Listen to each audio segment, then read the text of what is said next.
Joining us now, Republican Congressman Carlos Curbelo of Florida, who easily won his party's nomination on Tuesday for the race to reclaim his seat in the 26th district. Very good to have you on this morning. We want to get to your race and the issues that are very important to you in just a moment. But first, the person running on the Republican ticket in the race for governor of Florida made some controversial comments yesterday. Here they are. He is an articulate spokesman for those far left views, and he's a charismatic candidate. And, I watched those Democrat debates. None of that was my cup of tea. But, he performed better than the other people there. So we've got to work hard to make sure that we continue Florida going in a good direction. Let's build off the success we've had on Governor Scott. The last thing we need to do is to monkey this up by trying to embrace a socialist agenda with huge tax increases and bankrupting the state. Congressman, do you support that statement? Do you think it was racist?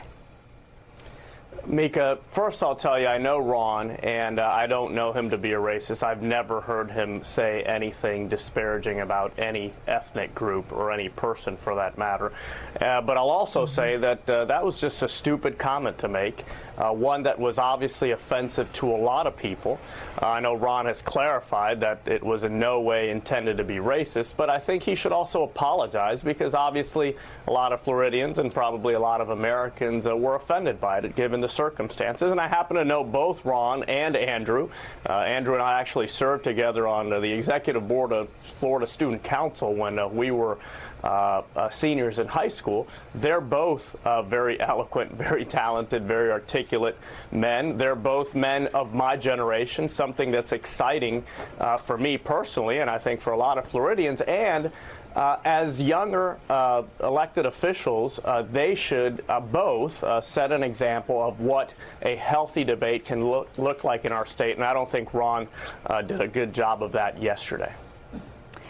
Do you think Donald Trump helps? And I appreciate, by the way, let me just back up. I really appreciate what you just said.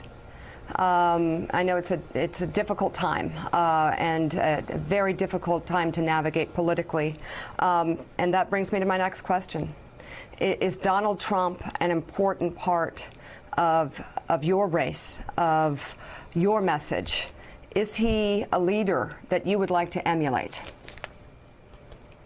The president, whoever the president is always an issue in races for Congress. And a lot of people ask me, Mika, how do you deal with Donald Trump? And obviously I have a lot of disagreements with him.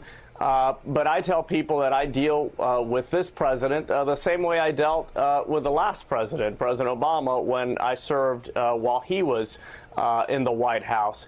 When the president does something right, I will support it. I will get behind it.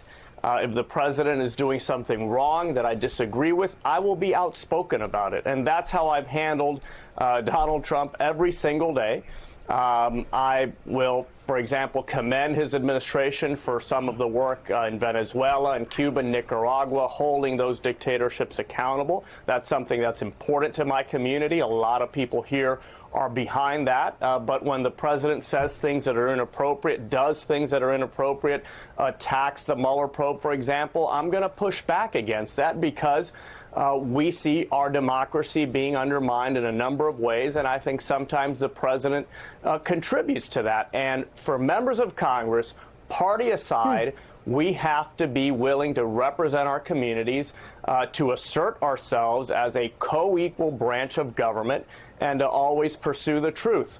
I'm going to Washington this afternoon to be there tomorrow morning to receive Senator McCain's remains and his family.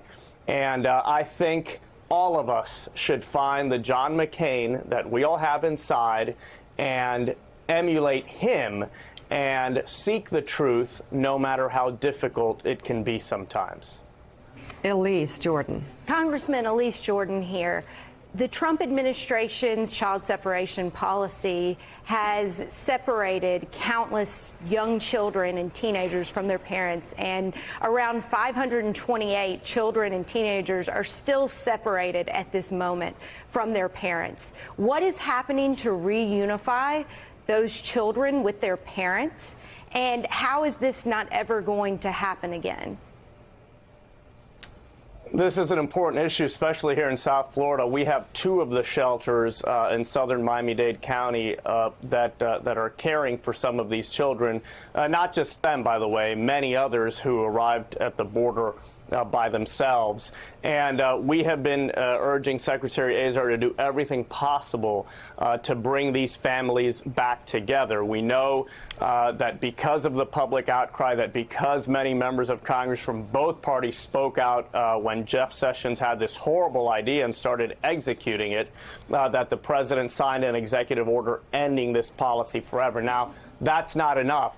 We in Congress have to pass legislation to make sure that this never happens again, to allow the government to enforce our immigration laws in a humane way, but to never use family separation as a deterrent, especially when we're talking about children who are as young as 5, 6, 7 years of age, children that I saw and visited at these shelters. We put a bill on the floor, and I'll say this, criticize colleagues on both sides of the aisle.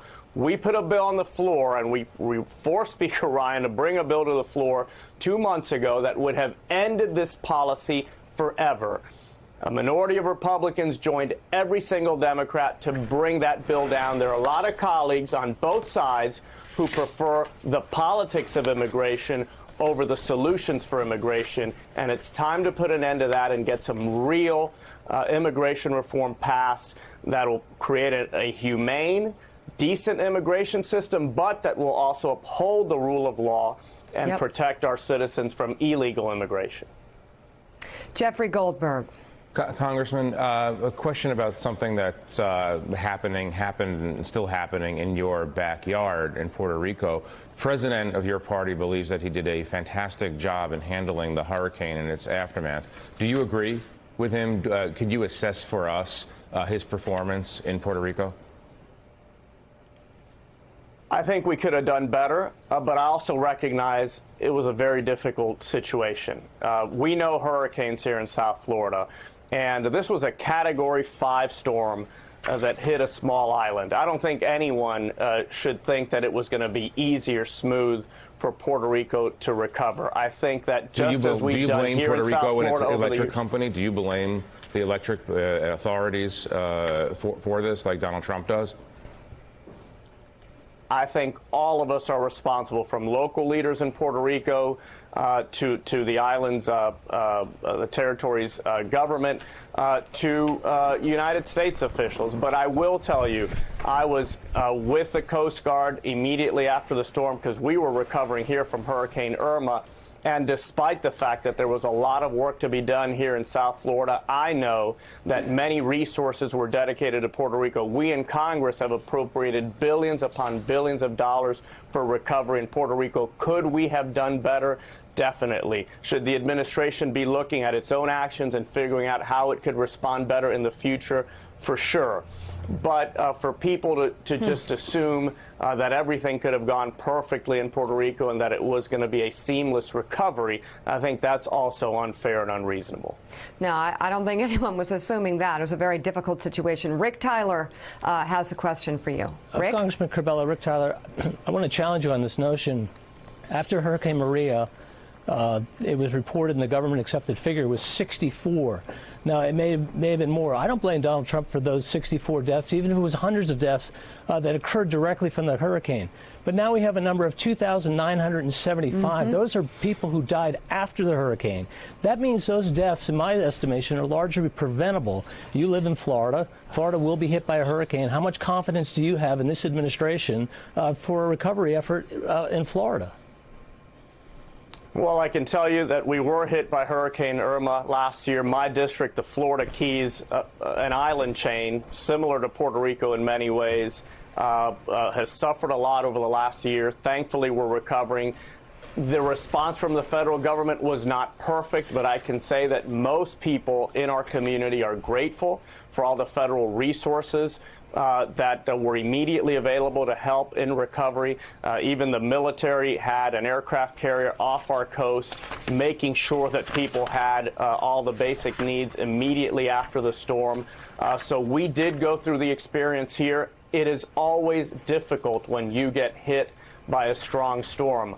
Those of us who live here know that. We understand that. It's part of our lives every hurricane season as we look at all the different models.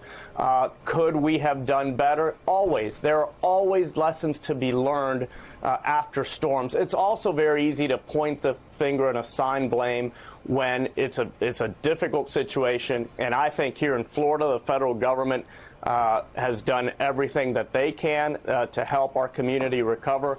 Are there lessons to be learned? Always. Could we have done better in Puerto Rico?